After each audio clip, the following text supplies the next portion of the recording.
Graça e paz. Bom dia, bom dia.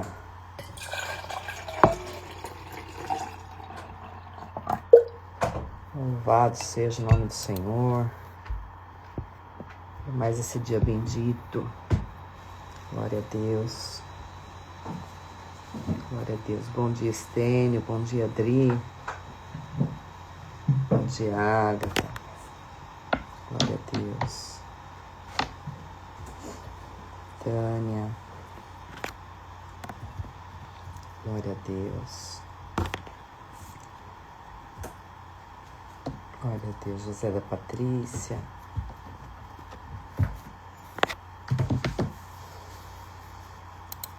Aleluia. Obrigada, Pai.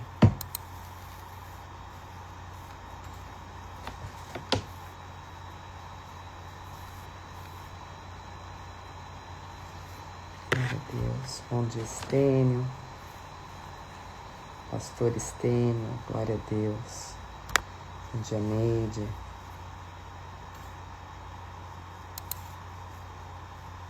Ontem cheguei tarde em casa aí, quase que eu perco a hora.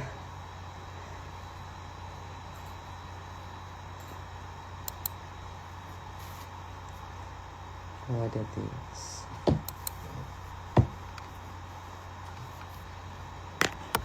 Chay, bom dia. Só um minutinho, gente. A gente já começa a orar daqui a pouquinho. Glória a Deus. Glória a Deus.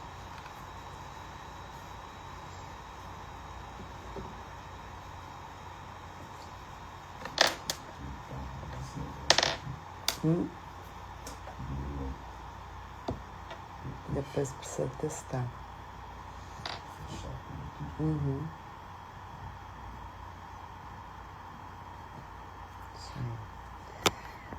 Bom dia, Doroteia, Michele. Glória a Deus.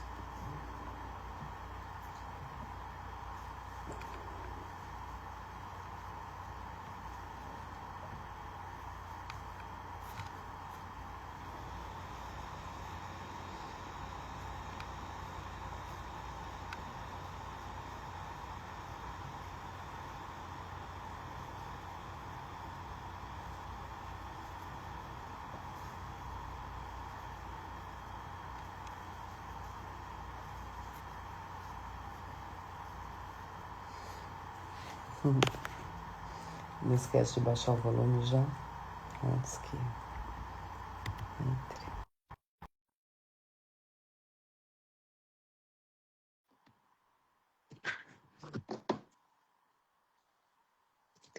Pastor Luciano tá sem voz. Aí temos esse convidado. Bom dia, amor. Bom dia, bom dia. Glória a Deus. Está tudo bem? Tá bom. Tá bem centralizado. Vamos orar? Vamos. Você pode orar? Sim. Senhor, meu Deus e meu Pai, em nome de Jesus, nós queremos agradecer ao Senhor a mais um dia de vida, meu Pai. Senhor, em nome de Jesus, Obrigada. que a leitura de hoje, meu Pai Santo, não seja uma leitura simples, não, Senhor, seja um alimento forte Sim. para o nosso espírito, Senhor. Sim, Pai. Não só um alimento, como a tua voz, meu Pai Santo, falando conosco, meu Pai Sim. Santo. Porque a tua palavra diz que o Senhor é a palavra, e a palavra é que nos alimenta, é a palavra que nos orienta, Sim. papai. Senhor, em nome de Jesus, que a leitura de hoje, o estudo de hoje, Senhor, venha falar conosco, meu Deus. Venha nos colocar no lugar onde o Senhor quer que estejamos, ó Pai Santo e amado. Nos ensine, ó Deus, a conhecê-lo mais e mais, ó Pai Santo. Abra os nossos olhos espirituais. Sim. Abra os nossos ouvidos espirituais para que possamos realmente, ó Deus, entender, ó Pai Santo, aquilo que a tua palavra quer nos dizer, aquilo que o Senhor quer nos ensinar. Senhor, em nome de Jesus, Senhor, estamos lendo, meu Pai Santo, sobre a dor, meu Pai Santo, da perda, meu Pai Santo, que o homem sofreu, meu Pai Santo. Meu Pai Santo, estamos estudando, meu Pai Santo, em um período, meu Pai Santo, onde ele quer entender o que aconteceu, Senhor, e o que está acontecendo, papai. Assim é conosco, Senhor. Muitas vezes a gente quer entender o que está acontecendo. Por que que aconteceu, meu Pai Santo? Como lidar, ó Deus, com situações, ó Pai Santo, às vezes que vem dessa forma pesada contra nós, ó Pai. Senhor, como foi falado ontem, muitos, ó Deus, talvez não aguenta e até se afasta da igreja, se afasta do Senhor, meu Pai Santo. Mas nós, ó Deus, estamos na vantagem de Jó, meu Pai Santo. Ele não sabia, meu Pai Santo, que o inimigo tinha pedido a permissão, que Deus tinha permitido, Senhor. Hoje, meu Pai Santo, nós temos as escrituras, Senhor, para entender que o inimigo é estrategista também, meu Pai Santo. Mas só que o Senhor, meu Pai Santo, nunca perde o controle. Então, nos ensine, Senhor, a lidar, meu Pai Santo, com o nosso dia a dia e, às vezes, lidar com alguns ataques que acontecem, meu Pai Santo. E seja o teu nome glorificado, meu Pai Santo, nos dias chamados hoje e nos dias que virão, em nome de Jesus. Amém. Amém. Glória a Deus. Glória a Deus.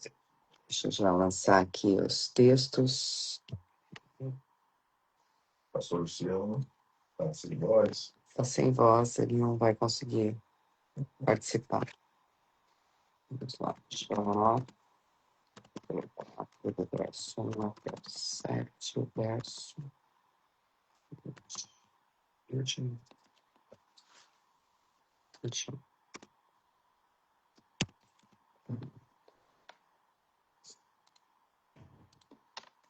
Comentário fixado.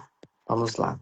Jó capítulo 4, a partir do verso 1, diz assim: Então Elifaz de Temã respondeu a Jó: Você terá paciência e me permitirá dizer algo? Afinal, quem poderia permanecer calado? Você já deu ânimo a muita gente e deu forças aos fracos.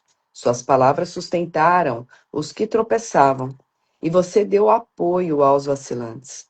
Mas agora, quando vem a aflição, você desanima. Quando é atingido por ela, entra em pânico. Em seu temor a Deus não lhe dá confiança? Sua vida íntegra não lhe traz esperança? Pense bem, acaso os inocentes morrem quando os justos foram destruídos? Pelo que tenho observado, os que cultivam a maldade e semeiam a opressão, isso também é o que colhem. Um sopro de Deus os destrói. Desaparecem com uma rajada de sua ira. O leão ruge e seu filhote rosna, mas os dentes dos leões jovens são quebrados. O leão feroz morre de fome porque não há presa, e os filhotes da leoa se dispersam. Esta verdade me foi revelada em segredo, como que sussurrada ao meu ouvido.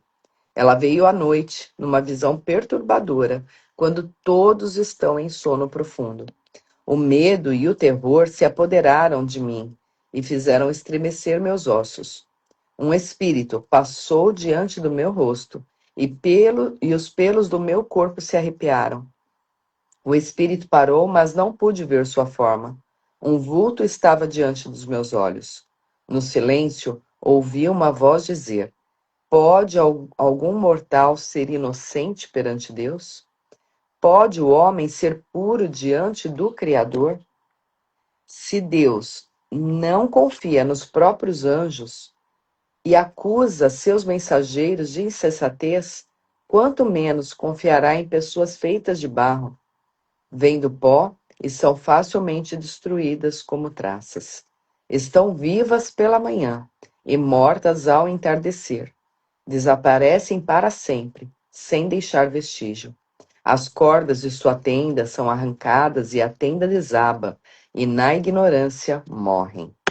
Meu Deus, que texto. No primeiro momento parece fazer sentido, né?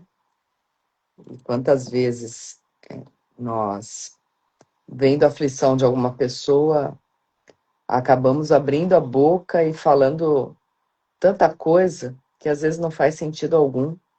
Às vezes a pessoa Precisa só que tenha uma companhia ali em silêncio ao lado, mas a pessoa começa a falar, falar, falar, falar. E só Deus para dar graça, né? Que nós tenhamos essa percepção e esse discernimento. Aqui no estudo diz assim, ó. Apesar dele dizer grandes verdades, justamente por isso o seu erro será tão perigoso. Ele faz o Temanita, é o primeiro amigo a responder. Ele começa lembrando algo verdadeiro sobre Jó. Jó havia instruído pessoas, Jó havia fortalecido os fracos, levantado os que tropeçavam, sustentado os joelhos vacilantes. Então ele faz pergunta em essência: você ajudava todo mundo quando sofria, e agora que chegou a sua vez, você desanima? À primeira vista parecia razoável, mas há pouca compaixão nisso. Jó não está enfrentando um pequeno problema. Realmente, se fosse um problema simples, comum, até faria sentido, né? Ele ser lembrado de que ele já havia fortalecido pessoas e questionado, né? Agora, você que está enfrentando o problema, agora é você que está dessa forma. E muitas vezes nós também fazemos isso, né? Nós fortalecemos pessoas, nós falamos da palavra e quando enfrentamos algumas batalhas, às vezes a gente se esquece de tudo que nós já incentivamos as pessoas e às vezes nos abatemos, né? Mas aqui ainda o texto, a explicação continua, né? Não foi um pequeno problema. Ele acabava de perder os filhos, o patrimônio, a saúde e a dignidade social. Não foi um problema qualquer, né? Existe uma crueldade involuntária em exigir que pessoas profundamente feridas reajam imediatamente como se nada tivesse acontecido. É isso mesmo, Chay. Nós precisamos pregar para nós mesmos, né? Até quem passou a vida fortalecendo os outros pode precisar de fortalecimento. Gálatas 6, no verso 2 diz, né? Levai as cargas uns dos outros. Quem sempre sustentou pessoas também pode chegar um dia em que precisará ser sustentado. Então, nós vemos isso logo nos primeiros versículos, né? Todo esse fortalecimento desse amigo de Jó, falando coisas até coerentes, mas se esquecendo que a dor dele foi uma dor muito profunda, não foi uma dor simples, não foi uma coisa qualquer. Nós precisamos ter esse discernimento e sensibilidade, né, para poder identificar essas situações. Posteriormente diz assim, né, quando ele pergunta, ou ele faz, quem sendo inocente jamais pereceu? E estabelece uma espécie de equação. Quem planta maldade, colhe sofrimento, né? Existe verdade nisso, não é uma mentira, mas Jó não está vivendo, não está colhendo uma maldade. Nós falamos bastante ontem sobre isso, né? Não, nós temos uma tendência a querer caçar o problema, querer achar uma justificativa, uma razão para o sofrimento. E como foi dito ontem, não necessariamente vai ser em razão de um pecado. Pode ser, no caso de Jó, que era uma provação. A única coisa que ele próprio não sabia, né? O que tinha acontecido no primeiro e no segundo capítulo. E ele não tem essa compreensão que nós temos. Hoje é muito fácil e muito cômodo nós enxergarmos todas essas questões, porque a nós foi revelado. Mas e quando nós não temos a revelação de uma determinada situação? Como que nós agimos, né? Aqui ainda prossegue, né? Existe verdade nisso. A Bíblia realmente ensina o princípio da semeadura. Em Provérbios 22:8. O que semeia injustiça colherá maldade. E em Gálatas 6:7. Tudo que o homem semear, isso também ceifará. A questão é o erro, né? Ele transforma um princípio geral numa explicação absoluta para todo sofrimento. Seu raciocínio é: se Jó está sofrendo, pessoas perversas sofrem. Logo, Jó deve ter feito alguma coisa errada. Olha o julgamento, né? E Deus fala para que nós não venhamos julgar as pessoas. Mas nós, leitores, já sabemos desde Jó, capítulo 1, verso 1, que essa conclusão está errada. Deus já descreveu Jó como íntegro, reto, temente a Deus e alguém que se desviava do mal. Então, pensando numa questão prática, né, uma verdade bíblica, ela pode ser usada de maneira antibíblica, quando aplicada sem um contexto de discernimento. Essa é uma lição enorme para aconselhamento, né? Para que nós possamos não falhar com pessoas, fazendo um julgamento precipitado, não buscando em Deus o entendimento de uma verdade, né? Uma verdade aplicada a um caso de uma forma errada pode produzir uma conclusão falsa, pode trazer um peso. Imagina Jó ali ouvindo essas coisas e pensando, mas eu não fiz nada grave, não fiz nada errado para merecer tamanha consequência na minha vida, né? Até aqui você quer falar alguma coisa? Porque ainda tem mais um pouquinho aqui de texto. Só, você falou uma coisa ainda bem que você me perguntou. Você Uhum. falou sobre o pecado, tá? Eu lembrei, não foi o caso de Jó, né? Que Jó aqui no texto Deus falou, olha, só está acontecendo isso com ele porque eu estou permitindo, né? Quando os filhos de Deus se reuniram, lá estava Satanás também para poder ter permissão para fazer isso aí com Jó. Hoje, muitas das vezes as pessoas estão sofrendo e por causa das consequências que os teus antepassados erraram. E depois, né? Depois você vê que no texto do Velho Testamento, esquecendo a história de Jó, que foi algo assim que Deus colocou aí no livro para a gente poder ver uma situação. Mas depois você vê que nas histórias, né, tem os erros que os antepassados cometeram. E às vezes vem a consequência, né, a cobrança desse pecado, né? A consequência. Então, muitas das vezes a pessoa nem fez nada de errado, assim, uma coisa grave, e, e começa a sofrer, né? A sofrer. Então, eu que fiz questão de falar sobre isso aí, justamente porque é o que a gente vive hoje, né? Desatendimento, às vezes, tudo bem, que às vezes a própria pessoa já está fazendo o que é mal diante do Senhor, andando em desobediência.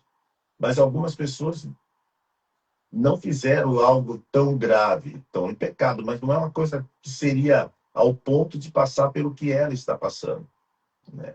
Mas só que quem está de fora e cai naquilo lá que esse rapaz está fazendo. Ele faz, né? Ele faz. Ele faz, né? Ele faz maldade também. Quem tá de fora vai fazer esse tipo De leitura, né? de leitura, É. de interpretação. E às vezes, quando tiver a oportunidade de conversar com você, talvez vai até falar bonito. E vai colocar você numa situação aí meio. Você já está ali, Às vezes até confunde a pessoa, né? né? Faz a pessoa pensar, ué, será que ele não tem razão do que ele está falando? E de E vez, aí a pessoa fica até buscando uma justificativa, né? de vez de te ajudar, vai piorar a situação, né? Aqui, ó, só para dentro disso que você falou, aí você continua aí, né? Existe uma diferença, de forma diferente aqui. Existe uma diferença enorme entre você ensinou sobre fé e agora permita que Deus o sustente. E você ensinou sobre fé, portanto, se está sofrendo, sua fé é falsa. Olha só. Uhum. Entendeu? A pessoa, no caso, ele ajudou muita gente, falou sobre a palavra, tal, andou direitinho, e agora, só porque está enfermo alguma coisa, vem alguém e fala, olha, talvez, tipo assim, você não era tudo aquilo que você demonstrava ser. Uhum. Aí, em vez de te ajudar, vai piorar a situação. É. Pode continuar. A Marilza falou algo muito importante, né? E até me lembrei de uma outra situação.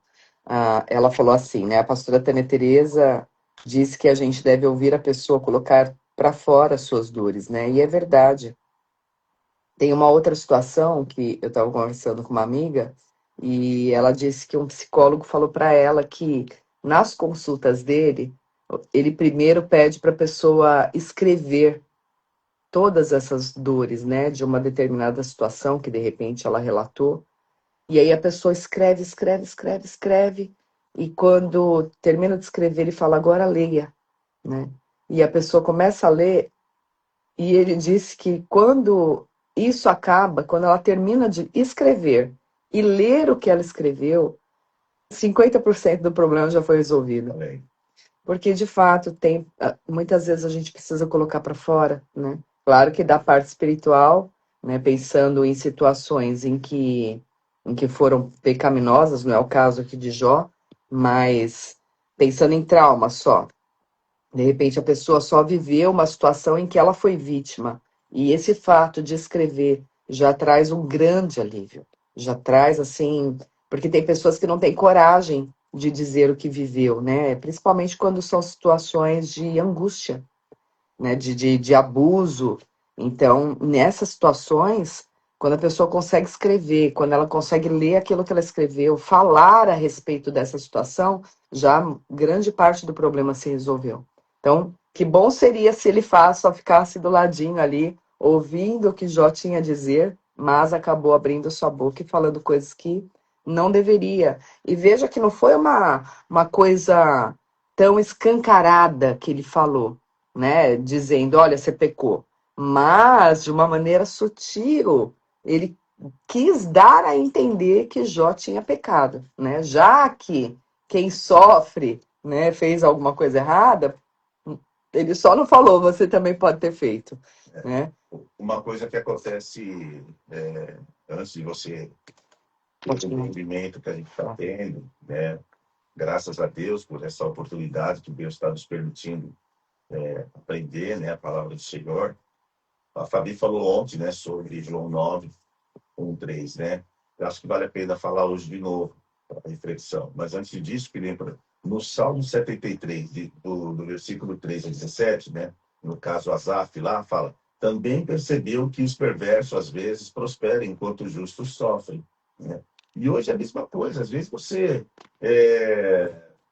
um exemplo, vai. Você está em um ambiente e aí tem uma pessoa que parou com um carrão, não sei o quê, tá malhado, a esposa também ali, tudo malhada, tal, não sei o quê, mas hoje, né, um exemplo, tá? Muitas vezes a pessoa é um traficante, e aí? A pessoa é do mal. Na maioria das vezes aí tem muita gente fazendo coisa errada, não só traficando, mas como deixando de pagar os impostos de forma correta, burlando o sistema, tal tudo. E aí a Bíblia fala, não olhe para a prosperidade do ímpio, porque senão você vai ficar mal, entendeu? Se você começar a fazer comparações, você vai ficar mal. Fala, poxa, não mato, não roubo, não estou indo para o bar, não estou fazendo nada de errado, né? E não consigo prosperar em algumas áreas. E aí você vai começar a ficar mal. Aí cai naquele João capítulo 9, do 1 ao 3, né? Os discípulos perguntam, quem pecou? Né? Quem pecou? Já querendo, tipo assim, né? Já Achar um culpado. nação, né? Aí Jesus desmonta a lógica simplista. Ali era muito simples. Talvez está em pecado. Quem pecou, né? Aí tem uma frase aqui: o sofrimento daquele homem não deveria ser interpretado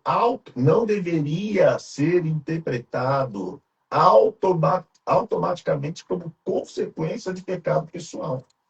Então, a interpretação não pode ser assim, simplista e no automático, porque no automático nós vamos responder pela inteligência nossa que a gente já tem, né? A gente não discerniu nada, não orou, né? Não usou de amor, né? De amor, o olhar de amor, né? Por que aquela pessoa está sofrendo? Como o pastor Luciano ontem falou, uma das coisas que ele falou ontem, mas não dá para a gente ficar falando toda hora por causa do tempo, né? Mas eu faço atendimento e muitas vezes eu não passei, na maioria das vezes eu não passei pelo aquilo que a pessoa passou, né? E aí o que eu fiz? Uma vez, por causa da minha esposa e de uma amiga que estava aqui em casa, que a gente tinha vindo no circo e elas começaram a chorar, mas eu vi que aquele choro das duas era, nossa, da alma ali, né? E aí eu pensei, falei, não, eu ouvi o que elas estavam falando, Era o espírito abatido. né? Eu Não era ouvi, nem da alma. eu ouvi o que elas estavam falando E quando elas começaram a chorar, eu falei, pensei, né? Até pequei, né? Falei, meu Deus, né? Para que tudo isso? Pra que tudo isso, né? Mas aí depois o Espírito Santo de Deus me pegou. E aí eu peguei e orei, comecei a pedir a Deus, falei, Deus, eu agradeço ao Senhor por não ter passado por muitas dessas coisas, mas eu preciso sentir o amor, eu preciso, Tem empatia, né? sabe, entrar Se na vida, colocar no lugar do outro. se colocar no lugar do outro, para poder até ter um olhar de amor, né? Não poder dar uma resposta dessa simples, né? Uma pessoa fala, eu não consigo perdoar o meu pai. Ah, mas quanto tempo você está com essa mágoa aí? Há 20 anos atrás, há 30 anos, fala, nossa, é muito tempo, né? 25 anos atrás, né? Para com isso. Já perdoa agora, né? Seria uma resposta simplista, né? Não conseguiria enxergar o amor, o porquê que aquela mágoa entrou, o que que causou aquilo. E graças a Deus, eu pedi para Deus para poder, e Ele me deu esse discernimento aí para poder sentir essa dor aí das pessoas. É isso. Tereza, saudade de você, Tereza. Graça e paz, Deus abençoe. Prosseguindo aqui, ainda diz assim, ó. Depois vem o trecho em que ele começa a ter uma experiência sobrenatural ali, né? Sentir coisas e tal. E aqui sobre isso fala assim, ó. Aconteceu algo muito intrigante. Ele conta que recebeu uma palavra secretamente. E ele descreve visões noturnas, medo, temor, um espírito passando diante dele, seus cabelos arrepiando, uma figura diante dos seus olhos, silêncio e uma voz. É uma experiência dramaticamente sobrenatural. E justamente aqui precisamos ter cuidado. Porque às vezes a gente tem experiências e a gente faz a análise segundo o que a gente acha, o nosso achismo, né? O texto registra a experiência de ele faz, mas registrar uma experiência não significa endossar automaticamente todas as conclusões que a pessoa extrai dela. Mais tarde, Deus vai repreender ele faz. E não só ele, mas os amigos também, né? Não dissestes de mim o que era reto, como o meu servo Jó. Né? Isso é lá no finalzinho já do livro de Jó, né? Isso é importantíssimo. Uma experiência pode ser impressionante e ainda assim a nossa interpretação pode estar completamente errada.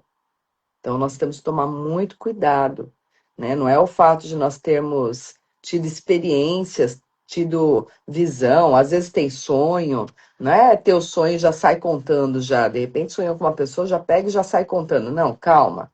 Vai orar, vai ter discernimento. Veja se o fato de você contar para a pessoa não vai trazer mais prejuízo do que benefício. Entenda se esse é um sonho de algo que Deus está te mostrando, ou é apenas para você comunicar para que a pessoa fique alerta, né? Então, nós temos que ter muito cuidado, né? Deixa eu só falar algo aí, dentro disso que você falou, tá? Pode falar. Aqui em 1 João, capítulo 4, 1, fala, não creais Em todo a espírito. todo espírito, É isso mesmo. né?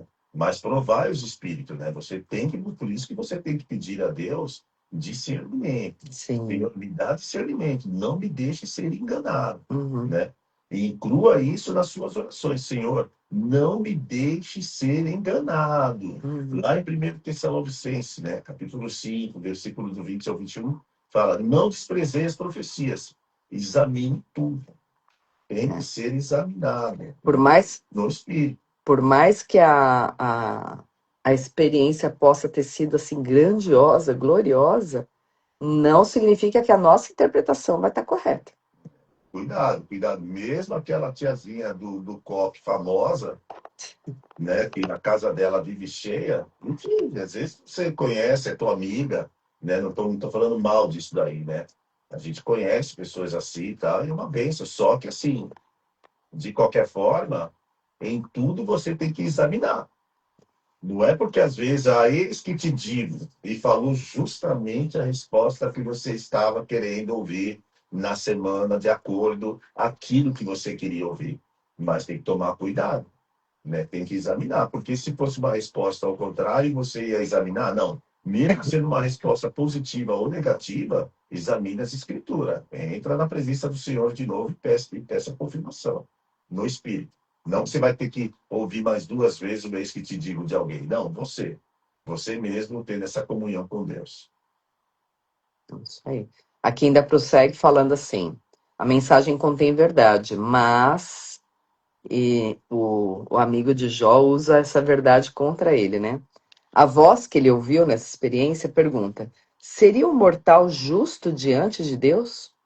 Como princípio, isso é verdade, né? Nenhum ser humano pode reivindicar perfeição absoluta diante da santidade divina. E o próprio texto não fala lá no comecinho, quando vai falar que Jó era um homem íntegro e reto, não dizia que ele era um homem sem pecado, né? Pode ser que ele, sim, era um homem que uma escorregada ou outra dava, né? E ainda no Salmo 143, 2 diz assim: à tua vista não há justo nenhum vivente. E Romanos 3, 23 diz: todos pecaram. Mas, novamente, a questão não era se Jó possuía natureza humana pecaminosa. A questão era: as tragédias aconteceram porque Jó estava escondendo um pecado específico? Era a pergunta subentendida aí de Elifaz era essa. Será que não tem algum pecado aí escondidinho, uma coisa que você está, né, omitindo? E a resposta do prólogo é não. Aqui encontramos um erro comum. Uma pessoa pode dizer algo teologicamente verdadeiro e ainda assim usá-lo para sustentar uma acusação que Deus mesmo não fez. Estar certo sobre uma doutrina não significa estar certo sobre uma pessoa. No versículo 17, né? Seria o homem mais justo do que Deus? Né? Esse versículo possui uma verdade profunda, né? O homem não pode colocar Deus no banco dos réus, tá legal? Em Romanos 9:20, quem és tu, ó homem, para discutir com Deus? Isaías 55, de 8 a 9. Os pensamentos de Deus são maiores que os nossos. Aí aqui, no estudo fala assim, ó, ele faz uma verdade correta para chegar a uma conclusão errada. Uhum. Olha só o cuidado que a gente tem que ter, né? Ele usa uma verdade correta, né? Um versículo ali, versículo solto, né? Uma verdade correta para chegar a uma conclusão errada, né? Se Deus é justo, olha só, se Deus é justo e você está sofrendo, então você deve ter feito algo errado. Aí você já tá mal ali e Já tal, e termina de empurrar a a pessoa para o pessoa buraco. já dá uma voadora. Aí vem te visitar, e você abre a porta, ela já dá uma voadora em você. Você já cai no chão de novo, entendeu? É isso mesmo. Meu Deus, né? Aí fala assim, esse raciocínio não é sustentado pelo próprio livro, né? Porque Deus posteriormente repreende os amigos de Jó por não terem falado corretamente acerca dele, né? Lá na frente, lá eles vão ser repreendidos por causa disso daí, entendeu? Chegou com tudo, mas pelo raciocínio humano. Uhum. E não ali entrar no meio da presença de Deus ali para poder falar uma palavra de conforto de acordo com o que Deus queria. Aqui me fez lembrar de algo que é perigoso. As pessoas, se elas estiverem intentando mal, não era o caso aqui, mas uma aplicação prática, né, no dia a dia. Se a pessoa estiver intentando mal, ela pode distorcer ou trazer trechos da palavra de uma forma isolada que vai respaldar a conduta dela. Infelizmente, a gente vê pessoas usando trechos da palavra de maneira isolada para justificar, ah, não, pode beber, pode, pode ter relação homoafetiva, pode ter, porque elas pegam trechos isolados da palavra. Então, veja que ele faz aqui, ele pegou um trecho isolado da palavra, um trecho que estava correto, mas não era um trecho de aplicação para aquela causa. Então, nós temos que tomar muito cuidado, porque, infelizmente, tem pessoas que pegam trechos isolados para querer justificar aquilo que elas querem sim fazer. Quer dizer que tem respaldo bíblico para o que elas fazem, né? Então, uma situação aí bem delicada que a gente precisa cuidar. Tem algo ainda que você queira comentar sobre o capítulo 4? Não, Pode falar. Eliafaz, ele chegou, né, brincando aqui entre a Ceará, vim te visitar, fulano. Já pegou, já deu a voadora em Jó, né, mandando essas palavras aí, né? E ele ainda continua, né? Continua, Eliafaz, ó, aqui está Ele escrito. faz. Ele faz, ó, ele faz, afirma que nem os anjos estão acima da avaliação divina. Então, quer dizer, tipo, se nem os anjos estão sobre a avaliação divina, imagina você, Eliana, você deve estar em pecado, cara.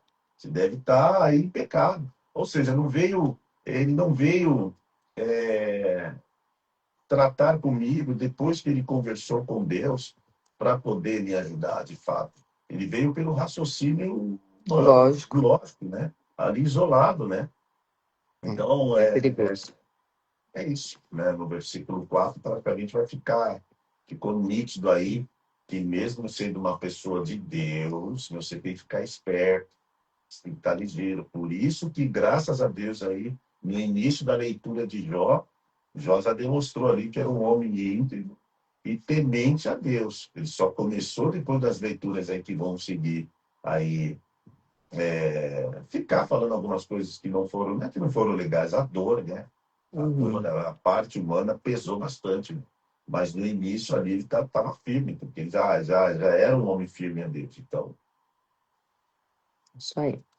Vamos lá, Jó capítulo 5. Agora vai continuar ainda a resposta de Elifaz. Não parou por ali, não acabou ali. Grite por socorro, mas alguém responderá? Qual dos anjos o ajudará? Por certo, o ressentimento destrói o insensato e a inveja mata o tolo. Observei que os insensatos têm sucesso por um tempo, mas desgraça repentina vem sobre eles. Meu Deus. Eu fico imaginando Jó, em toda aquela situação que ele estava, ele ficar ouvindo uma coisa dessa, né? Mas vamos lá, vamos prosseguir. Seus filhos perdem toda e qualquer segurança, são oprimidos no tribunal e não há quem os defenda. Os famintos devoram sua colheita, mesmo quando protegida por espinheiros, e os sedentos anseiam por sua riqueza. Embora o mal não surja do solo, nem as dificuldades brotem da terra, o ser humano nasce para enfrentar aflições, tão certo como as faíscas do fogo voam para o alto. Se eu fosse você, buscaria a Deus e lhe apresentaria a minha causa. Ele faz grandes coisas, maravilhosas demais para entender, e realiza milagres incontáveis. Dá chuva à terra e água aos campos, exalta os humildes e protege os que sofrem. Frustra os planos dos maliciosos, para que as obras de suas mãos fracassem. Apanha os sábios em sua própria astúcia e frustra as intrigas dos ardilosos. Ficam na escuridão em pleno dia e tateiam ao meio-dia como se fosse noite. Ele salva os pobres das ofensas dos fortes e os livra das garras dos poderosos. Por fim, os desamparados têm esperança e a boca dos perversos é fechada. Mas como são felizes os que Deus corrige? Não despreze, portanto, a disciplina do Todo-Poderoso. Meu Deus, que falta de discernimento. Pois ele fere, mas enfaixa a ferida. Bate, mas suas mãos curam. Ele os livra de 6 desgraças, e até mesmo da sétima o guardará do mal. Ele o livrará da morte no tempo de fome, e do poder da espada no tempo de guerra. Você estará protegido das calúnias, e não terá medo quando vier destruição. Rirá da destruição e da fome, e animais selvagens não o assustarão. Fará um pacto com as pedras do campo, e os animais selvagens estarão em paz com você. Saberá que seu lar está seguro, ao contar seus bens, de nada achará falta. Terá muitos filhos, tantos descendentes como o capim do pasto. Em boa velhice irá para a sepultura, como feixe de cereal colhido no tempo certo. Observemos a vida, Observamos a vida e vimos que tudo isso é verdade. Ouça meu conselho e aplique-o à sua vida. Ai, meu Deus. Infelizmente, assim, como nós estamos desse lado de cá, não estamos vivenciando ali esse momento, A gente sabe que ele faz, está dizendo muitas coisas corretas, mas sem o discernimento, né? Sem discernimento nenhum. É aquela coisa, né? Devemos estudar a palavra. Sim, isso aí não tenho nem o que falar. Devemos estudar, sim. Né? A gente tem uma amiga que está fazendo teologia, né? Fala, Deus falou comigo, vou fazer o curso de teologia. São 4 anos, tal, tudo bem, né? Se Deus falou, tal, tem que estudar mesmo, né? A gente tem que estudar mesmo. Só que, assim, todos nós temos que tomar cuidado, né? Só com a letra. Então, ali ele falou tudo que a letra fala, né? Tá certo. Falou a coisa certa, mas sem interpretação espiritual. Sem estar no espírito. Aí, sem estar no espírito, você, em vez de ajudar a pessoa, você vai matar, acabar de matar a pessoa. Sim. Não é uma receita de bolo. Não é a situação vivida por um que vai se aplicar a mesma solução para a vida do outro. Às vezes, o problema de um, de fato, decorre de um pecado, decorre de uma herança maligna, mas do outro não. Então, o fato de nós analisarmos determinados sofrimentos não significa que a causa é a mesma. Nós temos que tomar muito cuidado, né, com o julgamento, porque às vezes a gente, ainda mais quando a gente passa por libertação, a gente começa a conversar com as pessoas e nós vamos mapeando a história dela conforme ela vai contando. Então, vamos supor, tem muitas mortes prematuras na família, a gente já associa, né? Olha, pode ser uma herança maligna de derramamento de sangue, né? Então, a gente tende a fazer isso, já de imediato começar a identificar o cenário completo, né? Mas não necessariamente é tudo a mesma coisa. Nós precisamos ter esse zelo, esse cuidado para buscar em Deus o discernimento da essência, da razão mesmo daquela situação. Aqui diz assim, ó, no estudo. Ele começa a construir o caso contra Jó. Ele fala do insensato, do invejoso e das suas consequências. Então declara: o homem nasce para o sofrimento como as faíscas voam para cima. Ele reconhece uma verdade da condição humana. De fato, o insensato, o invejoso, eles vão ter consequências, né? O mundo é marcado pelo sofrimento, e é verdade. Mas Jesus diz: no mundo teremos aflições, né? Mas veja um problema aqui no aconselhamento, né? Jó acabou de perder os seus filhos. E ele começa a apresentar uma aula sobre como pessoas colhem as consequências. Querendo dizer que ele semeou para estar colhendo aquilo.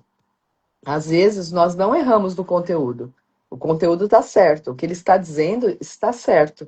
Ele está falando coisas certas, mas que não se aplicam àquele caso. Então nós erramos, às vezes, no momento de dizer algo, há tempo e modo para todas as coisas. Então nós precisamos ter discernimento. Nós erramos no tom, às vezes falamos a coisa certa, mas no tom errado. Eu ainda estou me aperfeiçoando nisso, porque às vezes acontece isso. Meu marido, tadinho, sofre. Mas Deus tem me dado graça e eu sei que Ele vai me aperfeiçoar, até porque eu estou me esforçando para isso, né? Estou fazendo a minha parte. E às vezes nós erramos na aplicação.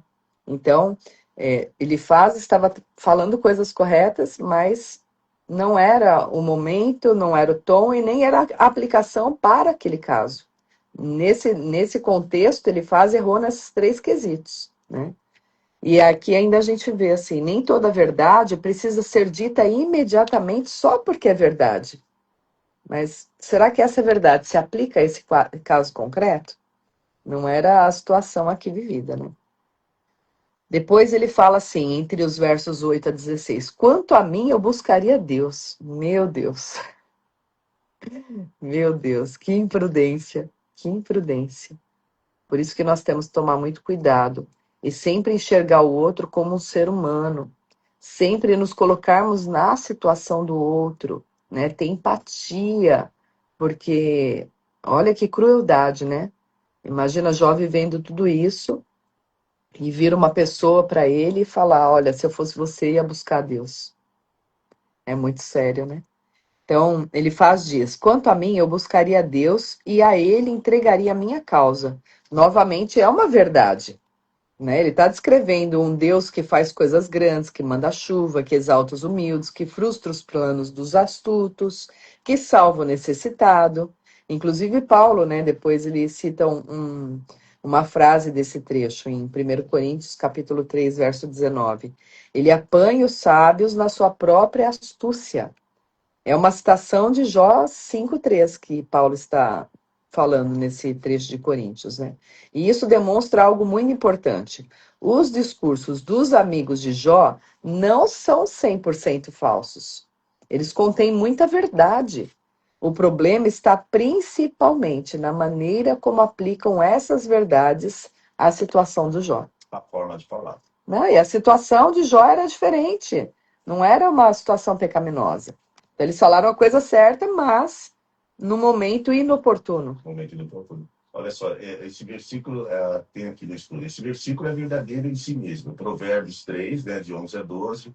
Hebreus 12, de 5 a 11. Né? Deus pode corrigir seus filhos. Deus pode corrigir seus filhos. Mas existe uma diferença entre... Existe uma diferença entre correção divina e acusação humana.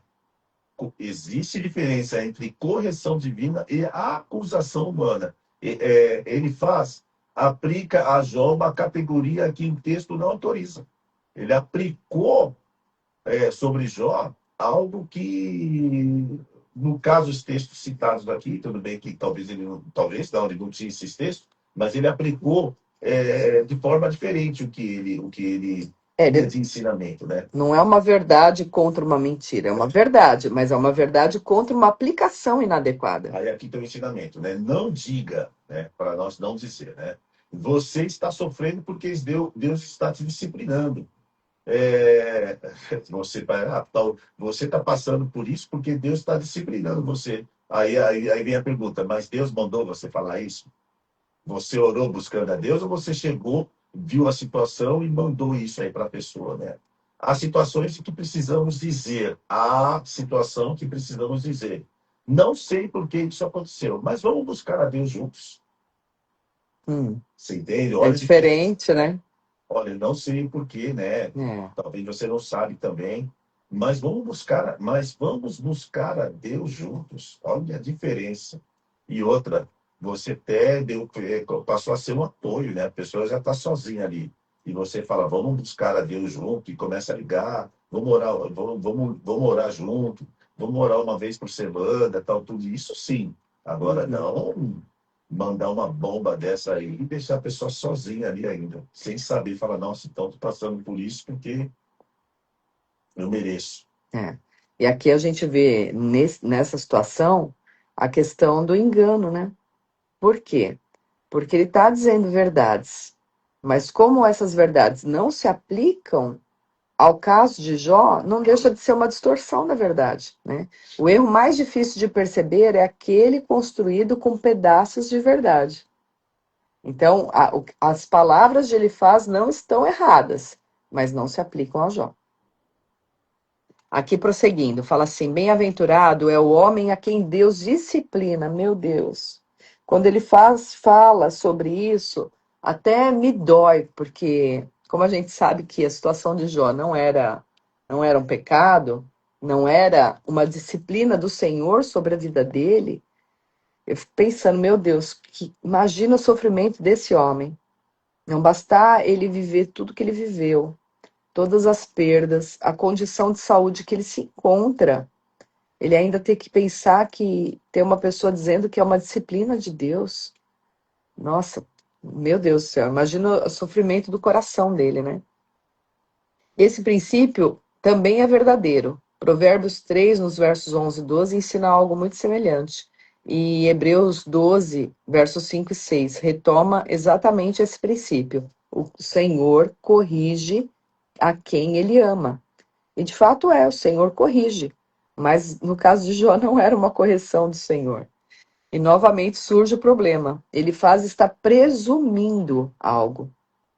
Presumindo. O sofrimento de Jó é uma disciplina corretiva. E não é, o texto nunca havia dito isso. Deus pode sim e disciplina seus filhos. Ele não só pode, como ele disciplina os seus filhos. Mas nós não temos autorização para olhar para todas as pessoas e declarar: o Senhor está te disciplinando.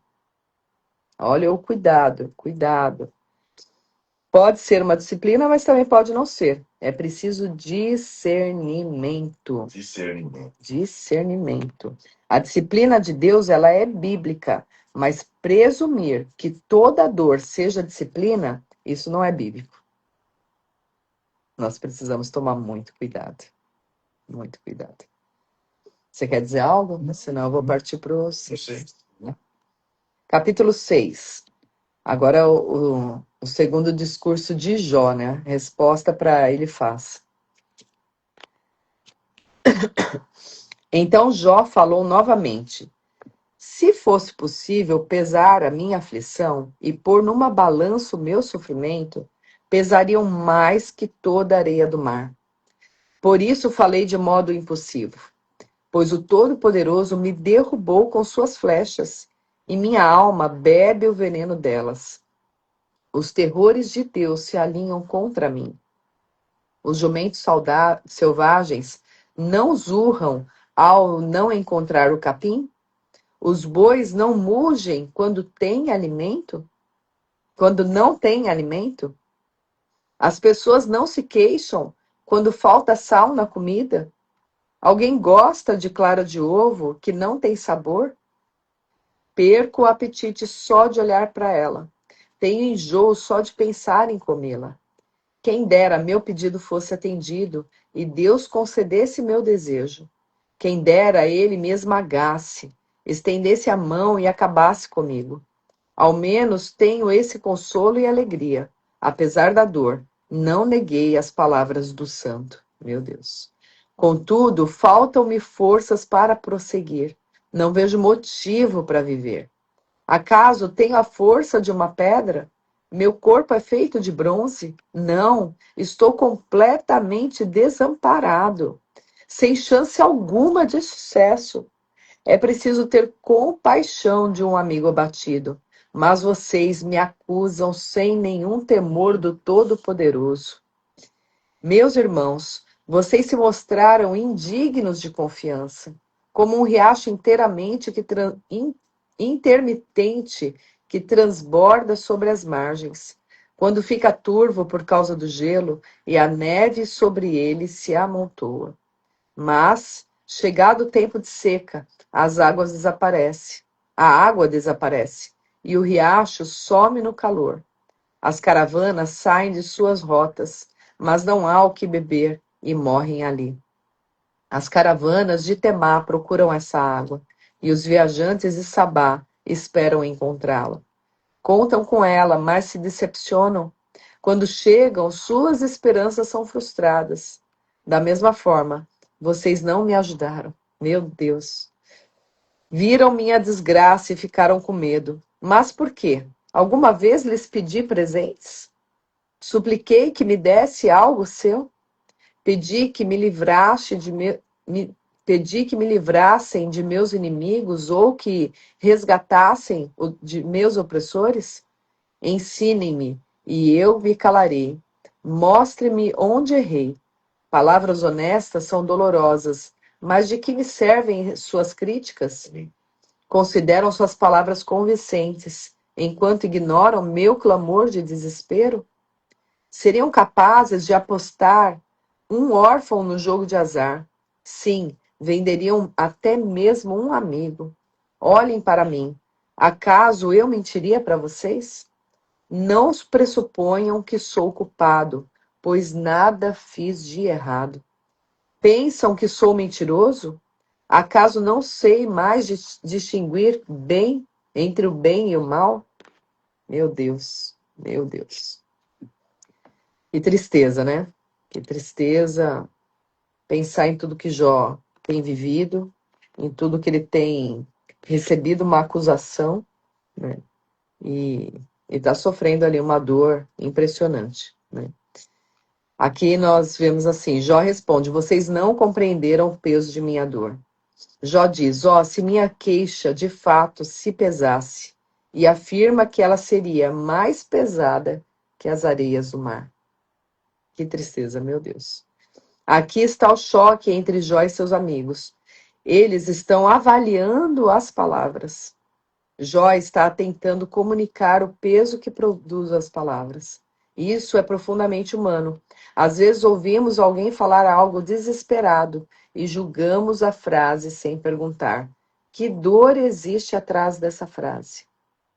O que realmente está acontecendo? Né?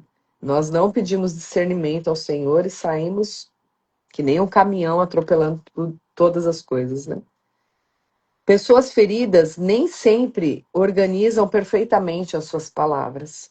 E isso não significa que tudo que disseram esteja correto, mas exige compaixão antes da correção.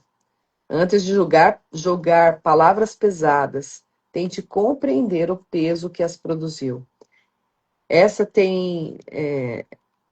é uma situação que a gente precisa tomar muito cuidado, né? Porque nós precisamos pensar antes de falar. Não dá para falar sem filtro. É preciso pensar sobre o peso dessas palavras para não ferir ainda mais a pessoa que já está em sofrimento. Aqui ainda prossegue assim: Jó está no limite, mas ainda não abandona a palavra de Deus. Jó deseja que sua vida termine. Tamanha angústia dele, né?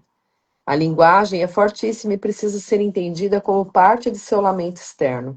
Mas ele diz algo significativo: não teria negado as palavras do Senhor. Mesmo em meio a sofrimento, mesmo em meio à dor, não teria negado a palavra do Senhor. Olha só. E nós, muitas vezes, passamos um sofrimento que não tem nem comparação com isso que Jó sofreu. E às vezes a gente acaba culpando o Senhor, né?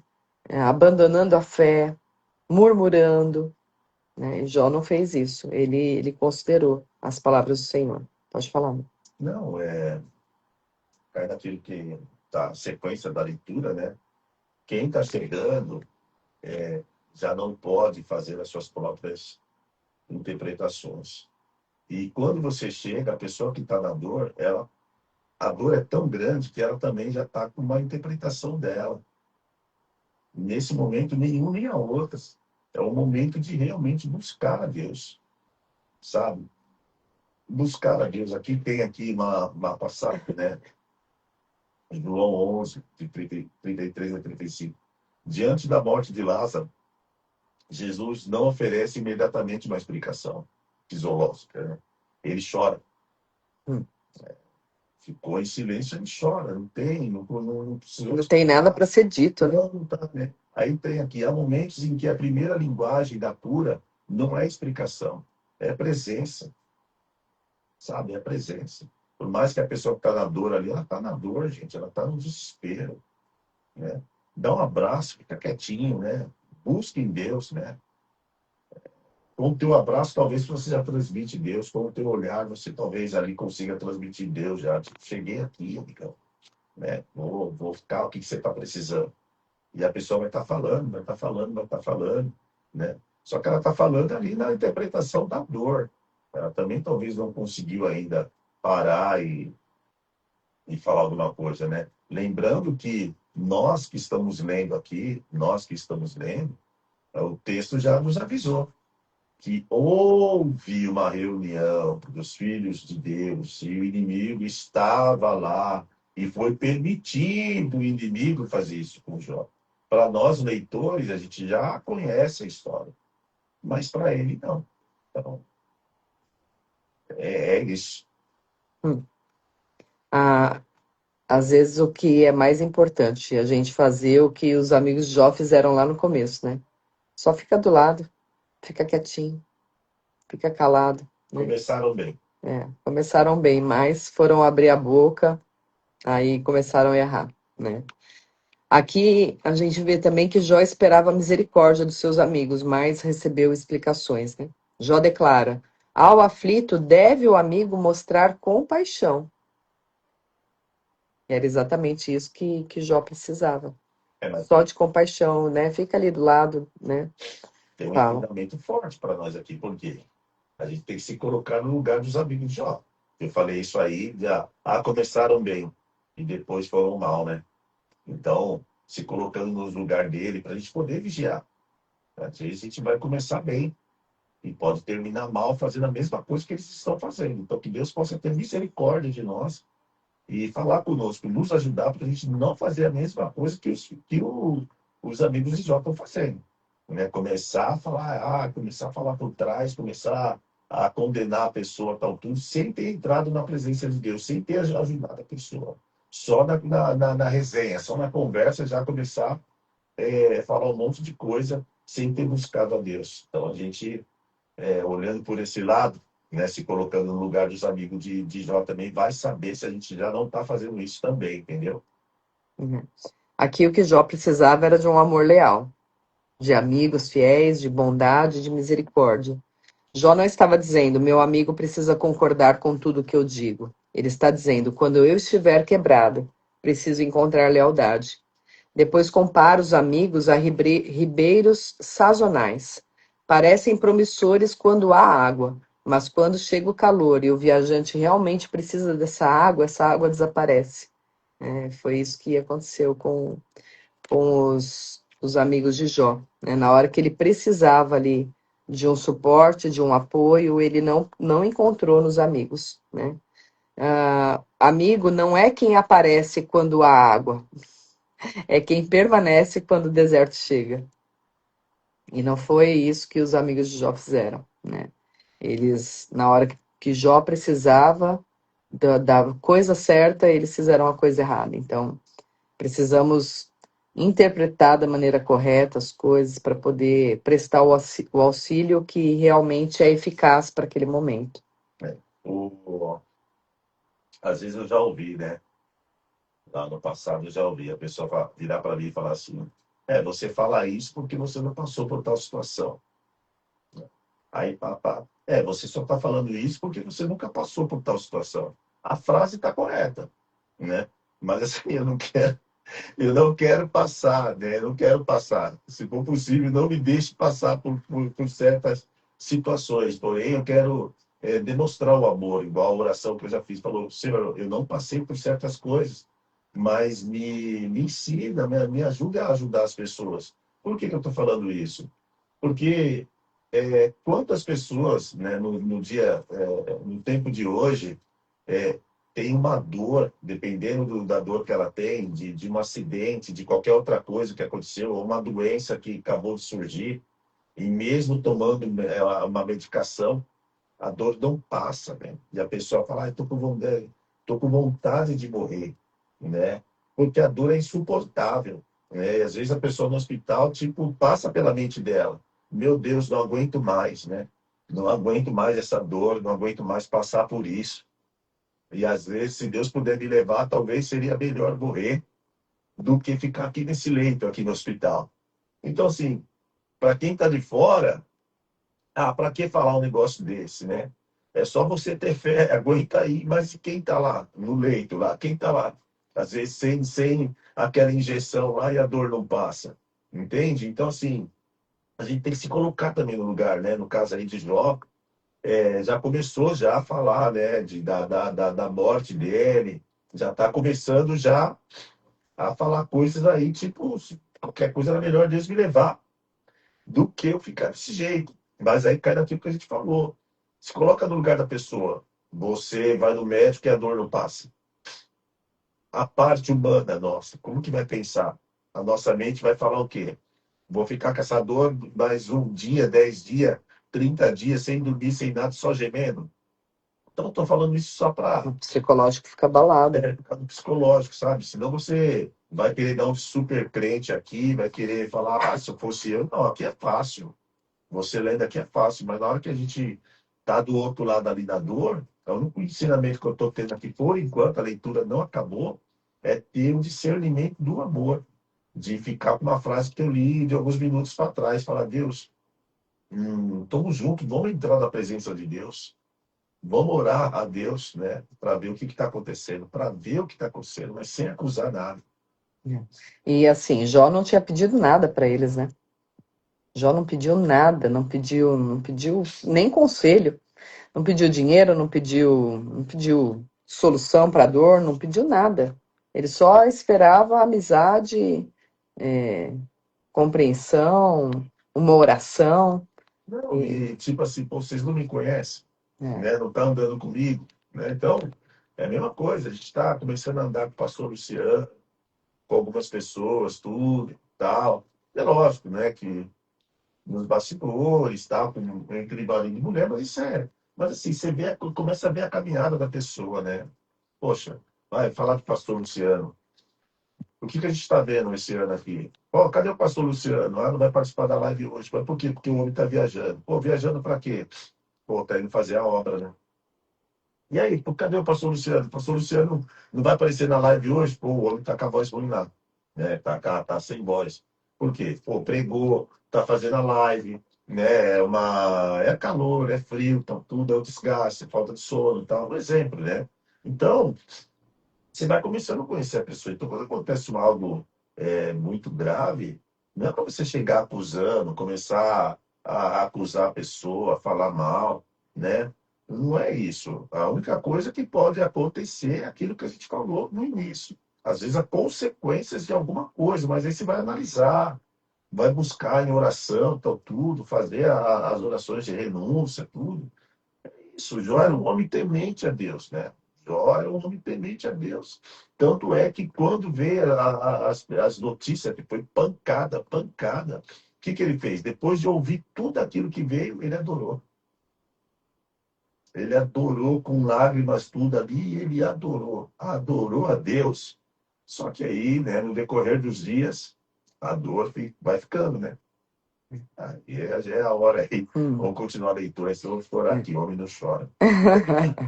Nesse seu exemplo, né? Imagina, Deus me livre e guarde, né? Virar e falar assim, não, absurdo. Pastor, vou até mandar para o pastor Luciano tinha que estar aqui. É. Imagina, gente, imagina, Deus me livre, né? É, tem que ter compaixão, né?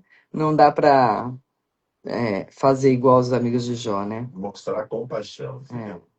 é isso mesmo. Jó só precisava da amizade, né? Aqui, Romanos, andar em compaixão. Romanos, capítulo 12, 15. Chorai com os que choram. É, Gálatas 6, 2. Levai as cargas um dos outros. Tessalonicenses 5, 14. Acolhei os que de pouco ânimo.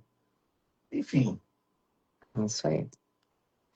Aqui, ó. Às vezes nós queremos consertar pessoas quando elas só precisam saber que não estão sozinhas. É isso. o, É isso. É importante nós demonstrarmos que as pessoas não estão sozinhas, elas têm a nós com quem contar. Mas espere que ela peça, né, algo. Não saia atropelando e falando o que você acha. Fala, mano. não, aqui tem uma. Aqui, né? Libertação sem compaixão pode virar uma pressão religiosa. É. Aí ele fala assim: se a pessoa chega quebrada e nós imediatamente pergunta qual foi o pecado, Confessa aí. entendeu? Confessa aí, vai. Boa tarde, tudo bem? Meu nome é fulano de tal. Qual foi o pecado? Poxa, né? Não é assim, né? Primeiro, né? Estou aqui com você, né? Depois, vamos discernir juntos. Você começa a ouvir a pessoa ali, aí vem o discernimento. Fala, poxa, na minha família todo mundo morre cedo. Fala, peraí, derramamento de sangue, né? Ah, não consigo engravidar, tal, não sei o quê. Bom, talvez seja. Será que não houve aborto e tal? Ah, me sinto rejeitado, nossa, não sei o quê, né? Tenho dificuldade de ir para a igreja. Pô, peraí, né? Tá, tudo está indicando aí que é bastardia, né? Os bastardos não conseguem ficar, né, na congregação dos santos, se sentem rejeitados e tal. E ali você Vai mapeando. vai mapeando, mas com amor, tal, tudo, né? Não já E pedindo a Deus discernimento, né? pedindo a Porque Deus, senão pedindo a Deus vai discernimento. atropelar. Agora, se você não tiver esse discernimento, não tiver nada esse conhecimento, você vai ouvir a história e vai condenar a pessoa. Fala, meu, Já vai fazer um julgamento. quer saber? É isso aí mesmo, você tem, tem que passar. Por isso mesmo, aguenta firme, entendeu? Uma hora vai passar. E se não É. passar, paciência, Hum, você tá passando pelo que, enfim. é. Não, nem toda pessoa ferida está pedindo solução. Algumas estão pedindo apenas e tão somente companhia. Aí depois nós vemos entre os versos 24 a 30, Jó aceita a correção, mas exige evidência. Ele diz: ensina-me e eu me calarei. fazei-me entender em que tenho errado. Isso é muito importante. Jó não diz, eu sou incorrigível. Ele diz, mostrem meu erro. Depois a gente pergunta. Depois ainda pergunta, que prova o vosso argumento? Me dá as provas aí do que você está falando, né? Isso é sabedoria. Acusação sem evidência se torna verdade, não se torna verdade porque foi dita com convicção. Então, uma pessoa madura deve estar aberta à correção, né? Não é que nós vamos nos tornar pessoas que não são ensináveis, nós precisamos nos manter ensináveis. Mas a abertura à correção não significa aceitar toda acusação sem discernimento. Porque eles estavam falando até coisas corretas, mas não se aplicava àquele caso. Então, humildade aceita a correção. Não exige que você aceite acusações sem fundamento. Humildade, uma frase aqui dentro disso. Humildade é estar disposto a reconhecer o erro quando ele for revelado. Isso aí. Vamos para o 7, que ainda tem o 7. Olha a hora passando. Ai, meu Deus. Vamos lá. Capítulo 7. Acaso a vida na terra não é uma luta? Nossos dias não são como os de um trabalhador braçal, como o servo que anseia pela sombra, como um empregado à espera do pagamento. Recebi de herança meses de puro vazio. Fui condenado a passar noites longas em aflição. Deitado na cama, penso: quando chegará amanhã? Mas a noite se arrasta e reviro-me até o amanhecer. Meu corpo está coberto de vermes e crostas de feridas. Minha pele se racha e vaza pus. Meu Deus, meu Deus. Aí Jó vai começar a clamar a Deus, né? Meus dias correm mais depressa que a lançadeira de um tecelão e terminam sem esperança. Lembra-te, ó Deus, de que minha vida é apenas um sopro. Nunca mais voltarei a ver a felicidade. Tu me vês agora, mas em breve não me verás. Procurarás por mim, mas já não existirei. Como uma nuvem que se dissipa e some, os que descem à sepultura não voltam mais. Deixam seu lar para sempre, e ninguém se lembrará deles novamente. Não posso me calar. Tenho de expressar a minha angústia. Minha alma está amargurada, precisa se queixar. Acaso sou eu o mar revolto ou algum monstro marinho para que me ponha sob vigilância? Penso, na cama encontrarei descanso, e o leito me aliviará o sofrimento. Mas tu me assustas com sonhos e me aterrorizas com visões. Preferiria ser estrangulado, melhor morrer que sofrer assim. Odeio minha vida e não quero continuar a viver. Deixe-me em paz, pois meus dias passam como um sopro. O que é o ser humano para que lhe des tanta importância e penses nele com tanta atenção? Pois o examinas todas as manhãs e o pões à prova a cada instante. Por que não me deixas em paz? Dá-me tempo dá-me tempo pelo menos para engolir a saliva. Se eu pequei, o que fiz, ó vigia de toda a humanidade? Por que fizeste de mim teu alvo? Acaso sou um fardo para ti? Por que não me perdoas meu pecado e removes minha culpa? Pois em breve me deitarei no pó e morrerei. Quando procurares por mim, já não existirei. Meu Deus, meu Deus. Palavras realmente de quem já está entrando em depressão, né? Já chega a pedir a morte, né? Enfim. Jó aqui, ele descreve a vida como um trabalho pesado.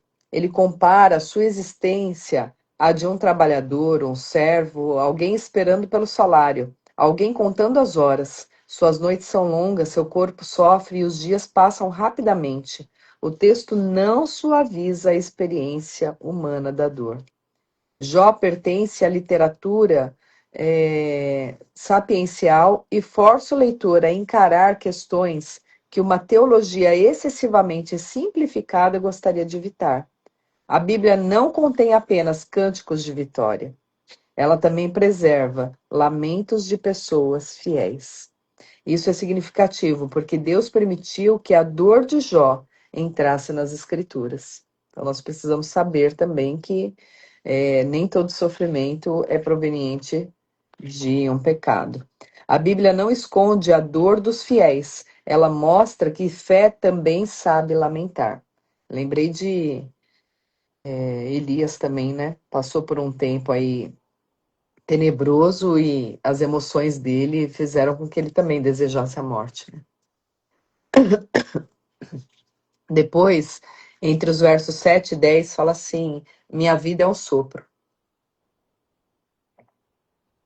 Jó, ele usa a ideia de vento, né? Do espírito, né? Sopro, vento. A vida parece breve. E o Salmo 144, verso 4 diz assim: o homem é semelhante a um sopro. E Tiago 4,14 diz: sois apenas como neblina, que aparece por um instante e logo se dissipa. A percepção da brevidade da vida atravessa toda a Bíblia, mas em Jó ela aparece carregada de sofrimento. A brevidade da vida pode nos ensinar não apenas tristeza, mas prioridade. Se os nossos dias são limitados, o que realmente merece a nossa energia? Como é que nós vamos gastar a nossa vida, né? Quando entendemos que a vida é breve, algumas guerras deixam de merecer o nosso tempo. Tem coisas que a gente precisa deixar de lado e focar naquilo que realmente importa. Depois, entre os versos 11 a 16, Jó decide não esconder a sua angústia de Deus, né? E aí ele começa a falar com o Senhor, né? Ele diz: não reprimirei a minha boca, falarei na angústia do meu espírito. E isso é impressionante, porque mesmo ele falando da angústia dele, falando da dor, ele não abandona a Deus. Ele leva a sua revolta para Deus e não contra Deus. Existe uma diferença entre fugir de Deus por causa da dor e levar sua dor para Deus. Os salmos fazem isso repetidamente. Salmo 13, até quando, Senhor? Salmo 22, Deus meu, por que me desamparaste? O lamento bíblico é uma forma de relacionamento.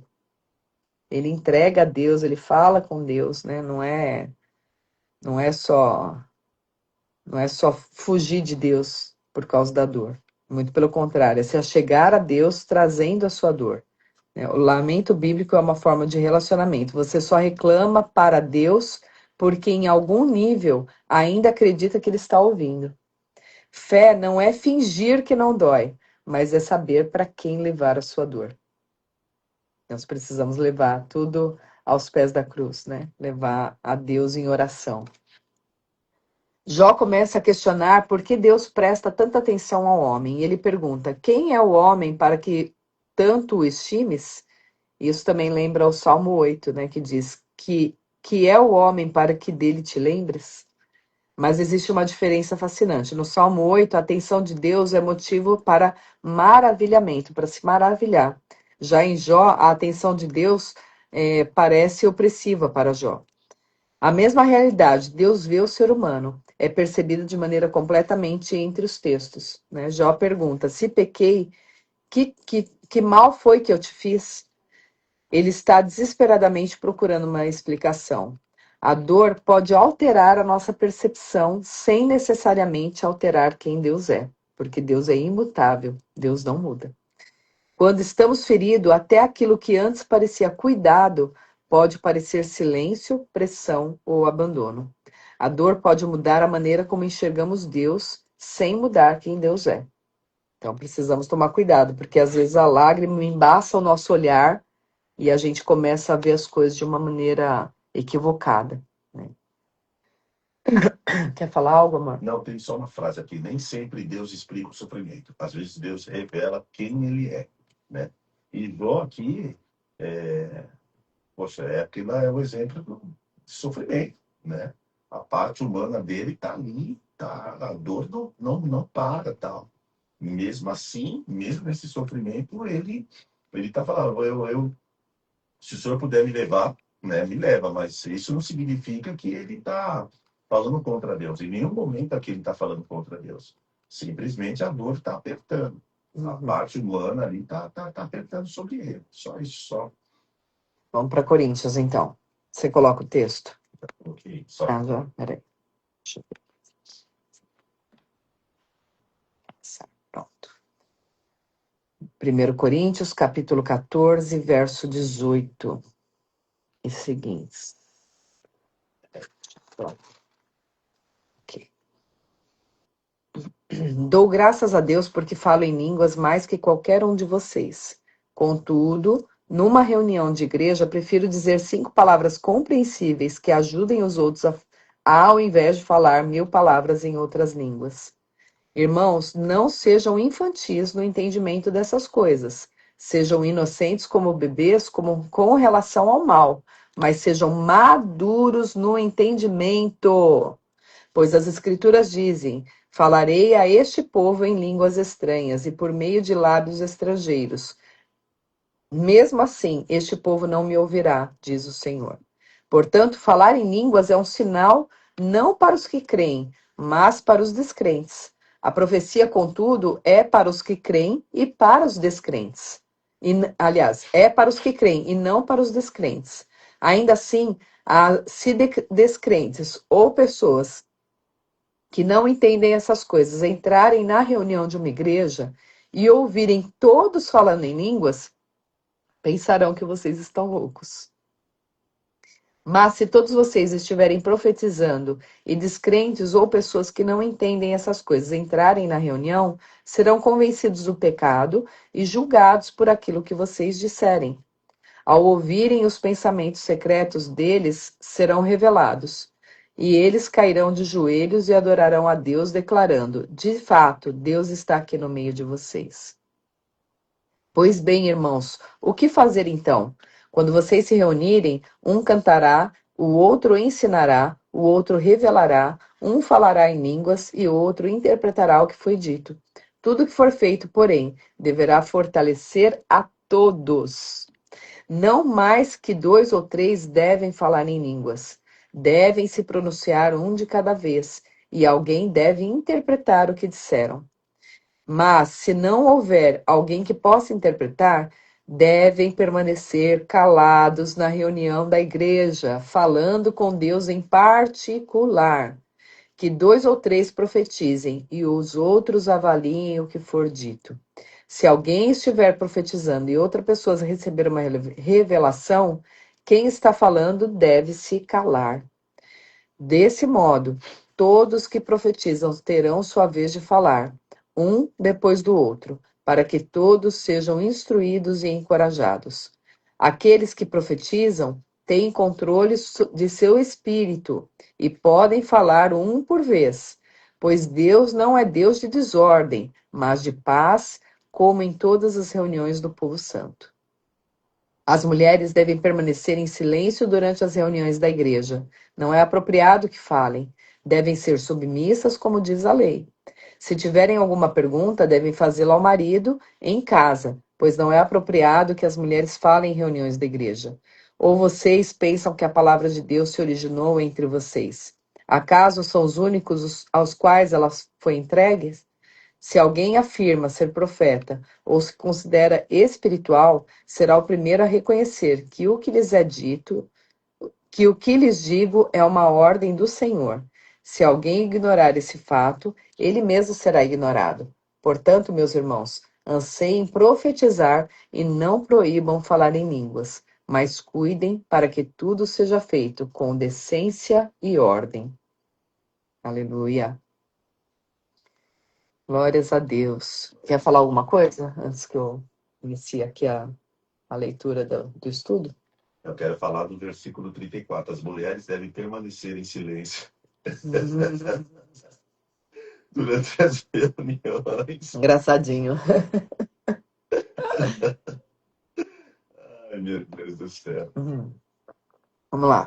Paulo falava em línguas, mas preferia 5 palavras compreensíveis na igreja. Paulo não está combatendo o dom de línguas, tá? Na verdade, ele só está querendo que as pessoas tenham compreensão do que está acontecendo. O objetivo da reunião é comunitária, edificar outras pessoas. O falar em línguas edifica a si mesmo. Nós vimos isso nas lives anteriores, né?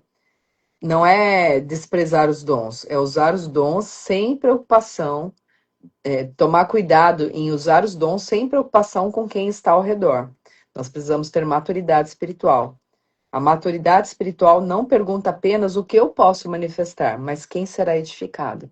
Porque não é sobre mim, é sobre nós, né? Sobre tudo.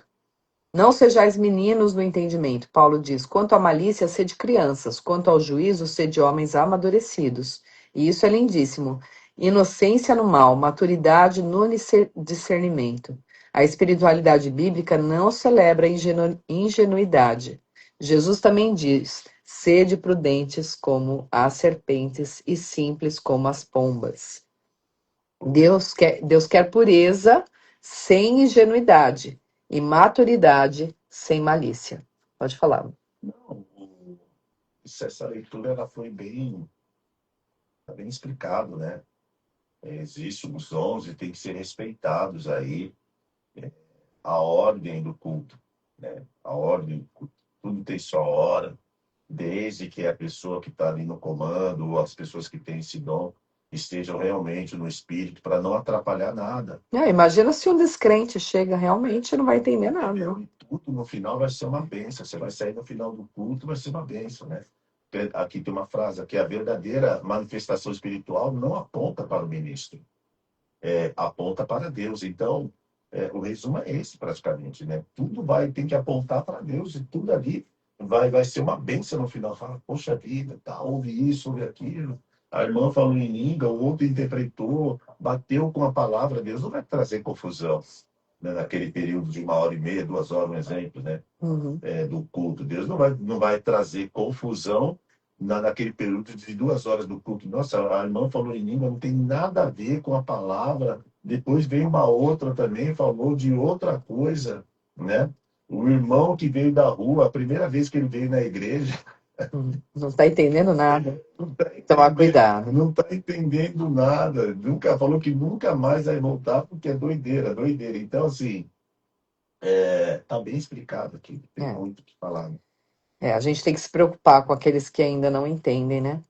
Porque não adianta a gente só querer se satisfazer ali, fluindo no espírito, mas sem perceber que, de repente, pode ou estar atrapalhando a ordem do culto, ou estar fazendo uma pessoa que não tem a compreensão espiritual se questionar. Né? Aqui no versículo 26, né, tem uma explicação aqui, não. Faça-se tudo para edificação. Né? Esse é provavelmente o grande versículo-chave. Aí fala, antes de perguntar, é sobrenatural? Né? Pergunte, está edificando? Foi forte, né? Produziu Cristo? Houve manifestação? Houve fruto? Então Manifestação chama atenção, mas quando ela edifica, ela passa a ter propósito. Né? Então não é só chamar atenção, não é só ter aquele momento de emoção, até porque não é para ser emocional, não é para ser sensitivo, é para ser espiritual. E para ser espiritual vai edificar outras vidas, né? O controle do espírito não é ausência do espírito, é fruto de maturidade espiritual. Isso. Né? Poxa, tá lá o espírito ele não anula o domínio próprio, né? Não. Até porque o domínio próprio é fruto do espírito. O pessoal tá pregando a hora da palavra. Aí vai lá o pregador lá do dia, e aí o irmãozinho ou a irmãzinha começa a fazer atrapalhar a palavra. Não faz sentido. É isso aí. O espírito está sujeito ao profeta, né? A não ser quando, que nem, por exemplo, pegando uma vez que eu estava lá no Somos Casa. E aí a irmã Zenate subiu para pregar, tal, estava lá se preparando.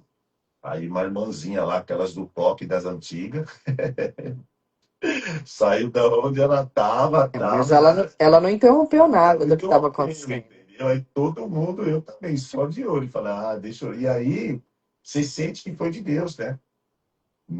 Subiu lá, mandou a palavra de Deus, desceu e o culto pegou fogo, é isso. E teve ordem e decência. Teve ordem e decência. Onde o espírito governa, intensidade não precisa produzir desordem. É isso aí. Agora aqui, o polêmico, né? As mulheres estejam caladas. Precisamos ler no contexto. Vai pegar essa palavra e Só quando chegar em casa, Ai, falar pro marido. então vai, fala aí. Não, tem que ser analisado o contexto, né? Esse é um dos textos mais discutidos do capítulo, uma leitura que transforme essa passagem em proibição absoluta de que toda fala feminina na igreja entre em tensão com o que o próprio Paulo diz. Até porque lá em 1 Coríntios 11:5 ele fala, ele já havia falado das mulheres, né? Orando e profetizando. Portanto, calar-se aqui nesse capítulo ele precisa ser interpretado dentro da preocupação de Paulo, com a ordem na reunião, assim como anteriormente manda calar. Quem fala em língua quando não há intérprete? O profeta quando o outro recebe uma revelação. Há diferentes interpretações acadêmicas sobre essa situação específica. Perguntas disruptivas, avaliação de profecias, costumes locais, etc. Mas o contexto geral é inequívoco. Paulo está organizando a reunião comunitária, não estabelecendo que as mulheres nunca possam ministrar verbalmente.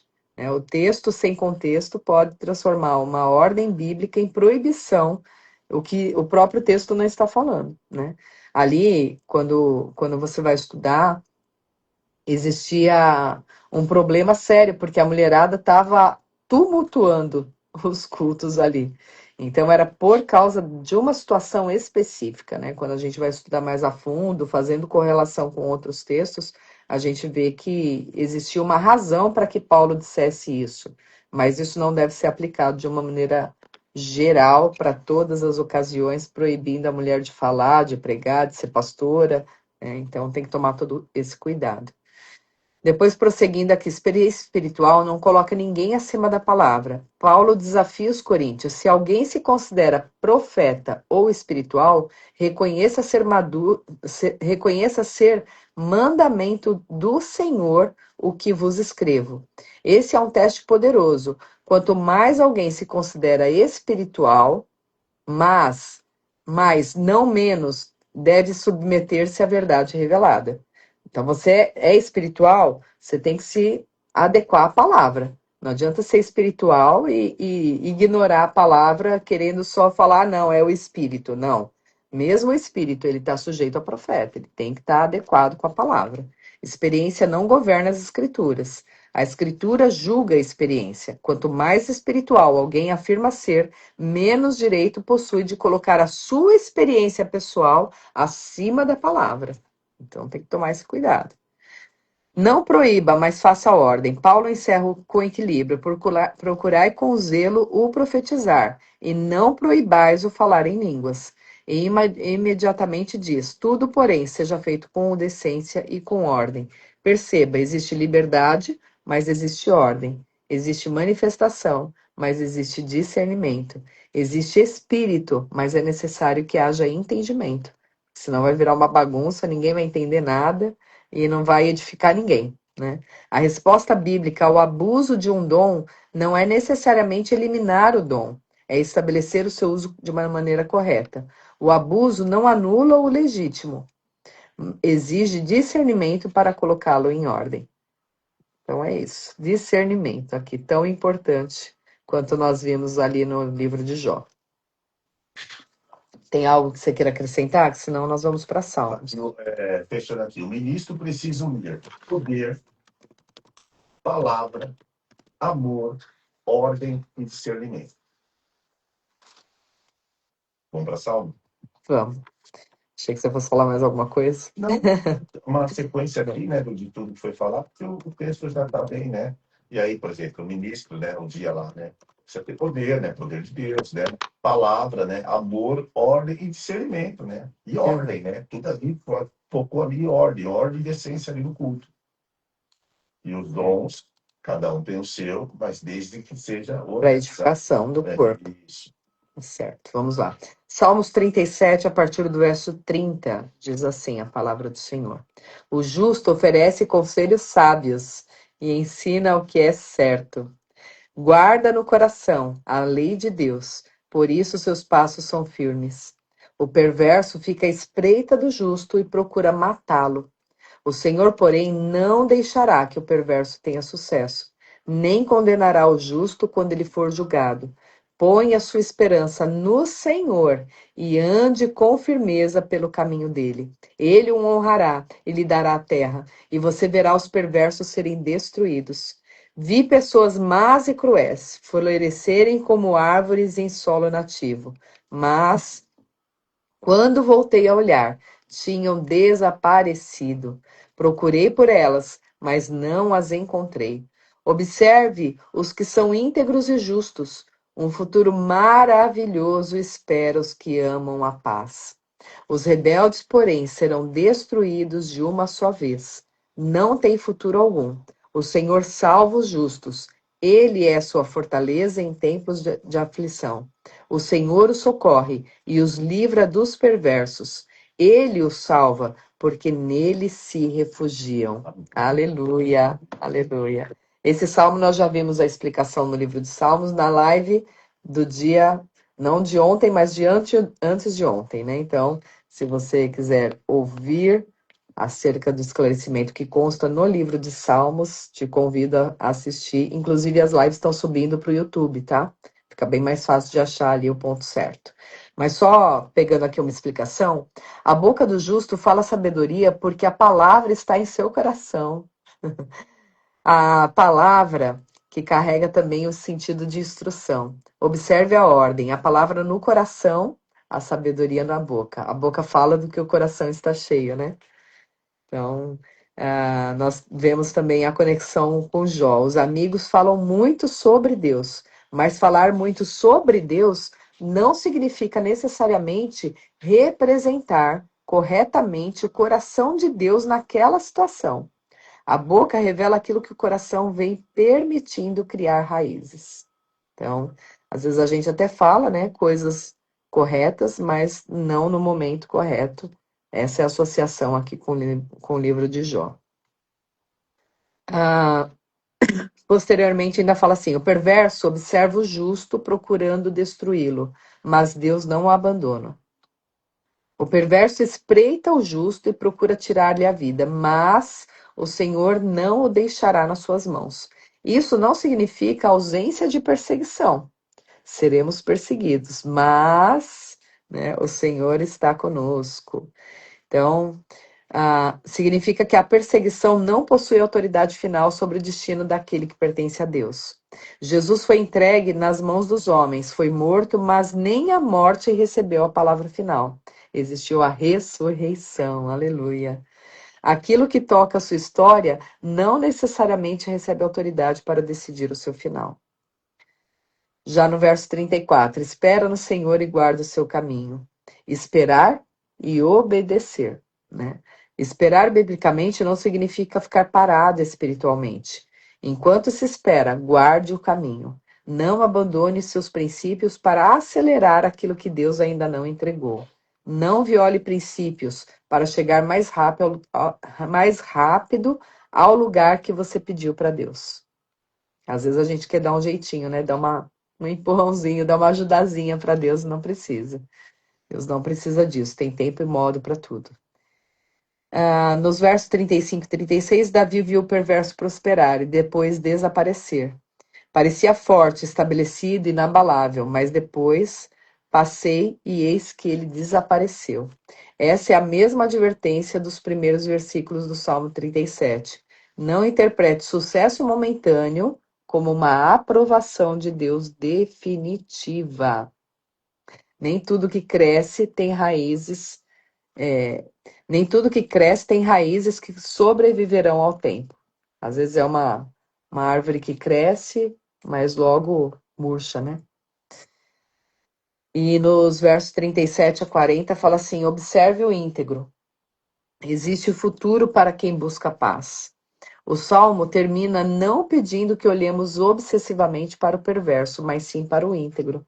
E isso é importante. Aquilo que contemplamos constantemente começa a ocupar a nossa mente. Então, nós temos, assim como diz lá em Filipenses, né? Tudo que é bom, agradável, puro, santo, se tem algum valor nisso, pensar, né? E a gente precisa contemplar as coisas boas para que isso passe a permear a nossa mente. Contemplar a palavra do Senhor, guardar a palavra no nosso coração, para que cada vez mais nós a tenhamos e no momento de angústia a gente possa fazer uso dela. Pare de gastar a sua energia estudando quem está fazendo errado. Procure modelos de integridade, fidelidade e paz. Não escolha suas referências apenas olhando para quem cresce. Observe quem permanece íntegro. Observe quem permanece íntegro. Quer falar algo sobre os salmos? Ou... Fechando aí o Salmo 37, aí fala assim, ó, a salvação do justo vem do Senhor, né? A última palavra não pertence. A última palavra não pertence à doença. A última palavra não pertence à acusação. A última palavra não pertence à crise. A última palavra não pertence ao inimigo. A última palavra não pertence ao diagnóstico. A última palavra não pertence ao sofrimento. A última palavra pertence ao Senhor. A última palavra vem de Deus. Dentro desse salmo, eu quero aproveitar aqui e dizer para você, né? Da live aí, onde essa live chegar. A última palavra pertence ao Senhor. Então não se abale. Vai ser, muitas palavras vão ser ditas. Muitos diagnósticos vão ser ali apresentados pela ciência humana, o médico estudou para isso, vai vir com o papelzinho lá e falar assim, ó, tá aqui o diagnóstico, tal tudo, você pode sentir ali naquela hora ali, né, a tua parte humana, mas A carne chora.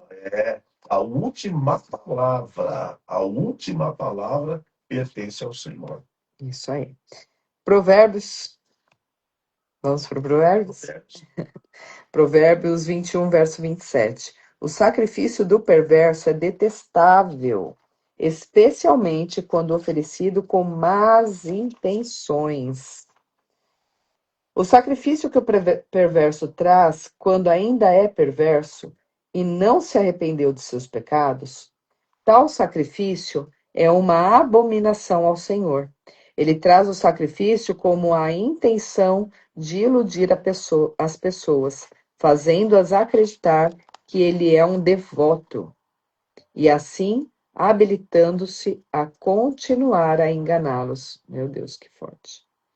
O sacrifício trazido voluntariamente pelo perverso já é uma abominação, quanto mais é trazido com expiação de um crime perpetrado sem arrependimento. Isto é, se ele traz um sacrifício que foi adquirido por roubo ou outros meios ilegais. Meu Deus, meu Deus. O sacrifício trazido voluntariamente pelo perverso já é uma abominação, quanto mais se é trazido como a expiação de um crime perpetrado sem arrependimento. Isto é, se ele traz um sacrifício que foi adquirido por roubo ou por meios ilegais. Lembrei acho que foi a pastora Bambirella que falou na pregação lá na conferência O Renovo, lá da Somos Casa, né? A pessoa, ai não, eu trouxe aqui o dízimo. E ela foi perguntar do que era. Ah, não, é porque eu roubava. Meu Deus, não quero nem receber isso daí, né? A gente precisa ter esse cuidado. Tem uma frase aqui, ó. O sacrifício dos perversos é abominação, né? Quanto mais oferecerem com intenção maligna. Tá. Esse versículo é extremamente importante para o ministério. Deus não está interessado simplesmente em culto, em oferta, em sacrifício, palavras, manifestação, aparência espiritual. Deus ele olha o coração. Então, você pode estar lá dentro da nave, lá, levantando a mãozinha, aleluia, glória a Deus, mas como está seu coração? Pode ofertar, pode cantar, pode dizimar. Crente domingueiro, né? Hoje é domingo, dia de ir para a igreja. Aleluia, glória a Deus, mas seu coração deve estar. Então, Deus está olhando o coração. Deus, ele conhece o caráter, né? Conhece a essência, conhece o que existe de verdade ali dentro, né? Não adianta. E isso se aplica a Jó. Por mais que houve todo um falatório, Deus olhava para o coração de Jó. De Jó e nem levava em consideração aquelas palavras da dor, né? E olhava o coração dos amigos também, né? Tá tudo patente ali, claro aos olhos de Deus, né? Deixa, terminou? Pode falar. Eu vou Gostaria de orar e você faz o fechamento, Tá bom. tá bom? Vamos orar? Vamos. Senhor, em nome de Jesus, eu quero agradecer ao Senhor, meu Pai Santo, pelo ensinamento de hoje. Pai, em nome de Jesus, que o Senhor possa nos proteger, papai. Senhor, em nome de Jesus, nos proteja, Senhor, de pessoas com aparência, meu Pai Santo, de pessoas conhecedores da palavra, meu Pai Santo, mas que estão só na letra, meu Deus. Pai, em nome de Jesus, nos dê o discernimento do Espírito, papai. Porque às vezes, Senhor, pode ser que a gente vai estar em algum ambiente de culto e alguém pode chegar com a mesma fala, com o mesmo jeito, com as roupas, mas talvez essa pessoa não está, meu Pai Santo, firme no Senhor. Senhor, não nos deixe ser enganados, ó Pai Santo e amado. Não deixe pessoas se aproximar da gente quando a gente estiver passando por alguma dificuldade, meu Deus. E essa pessoa nem conversou com Deus, nem orou a Deus a respeito, meu Pai Santo, de nós, ó Deus, e vem fazer uma média, falando no português de hoje. Mas sem Deus, sem nada, nos proteja, meu Pai Santo, desse mal, papai. Nos dê o discernimento da tua palavra. Oh, papai, nada sai do teu controle, meu Deus. Jó não sabia. Mas hoje, meu Pai Santo, estamos na vantagem, porque o livro está aqui. Aleluia, louvado seja o nome do Senhor. Então, Senhor, nada, absolutamente nada sai do teu controle. O inimigo, para agir, tem que ter, meu Pai Santo, a tua autorização. Senão ele não pode, meu Pai Santo, sair agindo, fazendo o que ele quer. Porque o Senhor é Deus. O Senhor é o Criador, ele é também criatura. Pai Santo e amado Deus Todo-Poderoso, nos deixe forte em tua palavra. Abra os nossos olhos e ouvidos espirituais do dia chamado hoje, para que possamos ter o discernimento, meu Pai Santo, e poder dobrar o joelho e aguardar em ti. Agora, no finalzinho, o Senhor, meu Pai Santo, nos falou. Meu Pai Santo, pode vir a notícia, meu Pai Santo. Jó recebeu várias notícias. A casa caiu, Jó. Seus filhos morreram. Os teus bens, ô Jó, você não é mais o que era. Ô papai, às vezes, meu Pai Santo, vem uma notícia, vem uma outra. Até, meu Pai Santo, sobre o corpo, o diagnóstico, Senhor. Oh, papai, oh, Senhor, em nome de Jesus, que prevaleça em nós a tua palavra, a tua palavra, a tua palavra. Sim, Deus. Hoje, no decorrer do dia, vai acontecer muitas coisas, porque é assim o dia a dia. Basta cada dia o seu mal, mas no final do dia, própria patrulha sai. O que tem que prevalecer é a tua palavra. Ah, meu Deus, resolve uma coisa, resolve outra. Resolve uma coisa, resolve outra. Mas, papai, de novo, o que prevalece é a tua palavra. E obrigado pela palavra no dia chamado hoje. Aleluia. Louvado seja o nome do Senhor. Obrigada, Deus. Em nome de Jesus. Amém. Amém. Que o amor de Deus, Oh, que a graça do Filho e as doces consolações do Espírito Santo seja sobre cada um de nós, desde agora e para todo sempre, em nome de Jesus. Amém, amém. Deus abençoe, queridos. Tchau. Até amanhã, 6h30. Tchau, tchau.